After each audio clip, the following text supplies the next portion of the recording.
You know what to do to move your creative work forward, but you aren't doing it. When that happens, people often tell themselves to just do it. Yet for a lot of folks with meaningful creative work, telling themselves to just do it doesn't result in confident, reliable progress. Give me the next few minutes and I'll show you why the just do it motto is less good advice and more of a trap that blocks you from making reliable progress with your creative work. As a bonus, if you want our wrong looping quick check that shows you even more ways the just do it approach might be sneaking into the way you're trying to make progress, drop quick check below and I'll DM it to you. I'm Christine Karen, founder of Good Jelly. I've spent the past 30 years helping people with meaningful creative work craft progress that is easier and more reliable. The advice to just do it is so common, and it seems like solid advice. For one, there's research that shows that once you start doing that thing, you'll continue to do it at least for a while. So yeah, it can help us get over the resistance hump, so to speak. And then, of course, there's the basic fact that if you want to get something done, you actually have to do it. Yet right next to that fact is another one. For a lot of folks with meaningful creative work, the advice to just do it doesn't result in confident, reliable progress. Yet, we keep telling ourselves to just do it, to do something that is not working. And that's how this seemingly benign advice becomes one of the biggest blockers I've observed when it comes to making progress with creative work. It is so problematic, I even gave it a name, wrong looping. So when you say you're just going to do something and maybe get really tough with yourself, like this time you're really just going to do it, and then you still don't do it, that puts you and your brain on a learning loop that reinforces that you don't make progress consistently with your creative work. That becomes your internal belief about yourself, instead of believing that you are someone who can and does make reliable progress with your creative work.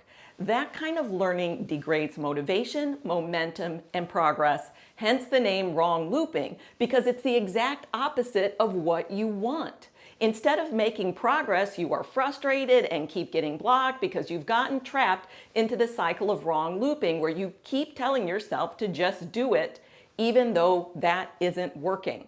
So how do you stop wrong looping? Well, that is the tricky bit. There are many different expressions of trying to just do it that we use.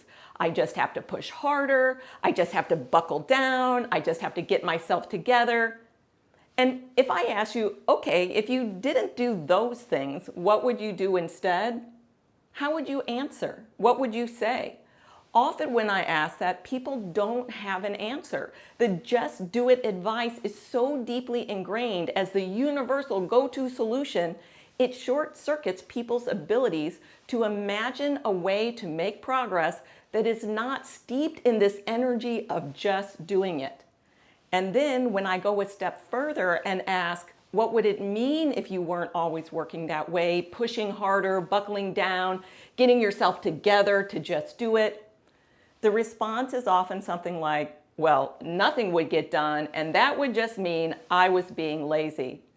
I want to slow down here for a moment, because if we don't directly handle what's coming up in an answer like that, it is near impossible to stop the wrong looping cycle, because there are two fears embedded in that answer I so often get. The first fear, that nothing will get done if you're not just doing it, is another way wrong looping perpetuates itself. There's no room for error. Push yourself or nothing will get done. That kind of extreme either or belief where the cost is no progress whatsoever, that shuts off any exploration or possibility of a different way to engage with how you get your creative work done. That reinforces the wrong looping and the idea that you just have to do it harder, more intensively, even more harshly. And that fear alone is potent enough to keep us wrong looping even if we've been presented with a viable alternative. But the second fear, the fear of being lazy, is an identity fear. And that's the one that locks people into wrong looping because it can make even just thinking about getting out of the cycle about as safe as stepping off a cliff. In our culture, lazy is bad, achieving is good, even morally superior. Ironically, so many of my clients, all highly capable people who work very hard and are very committed to bringing their creative projects into the world, still had this laziness fear chasing them whenever they had a dry spell with their creative work or even took a few days off. The guilt of laziness would chase them down on vacation, even on sick days. Once they started working with me, they did get excited when they started generating reliable progress. But what really thrilled them was when they realized they were making progress reliably and were no longer plagued with guilt when they went through a lull or took time off from their creative work. They'd escaped the laziness fear that was never true in the first place. Stopping wrong looping starts with the possibility that these three things just might be true. 1, there is an alternative way to make progress. 2, the alternative way does not require you to push harder, add pressure, and constantly be striving to just do it. And 3, you are not lazy. And remember, if you want a wrong looping quick check that shows you even more ways that the just do it approach may be sneaking into how you're trying to make progress with your creative work, drop quick check below and I'll DM it to you.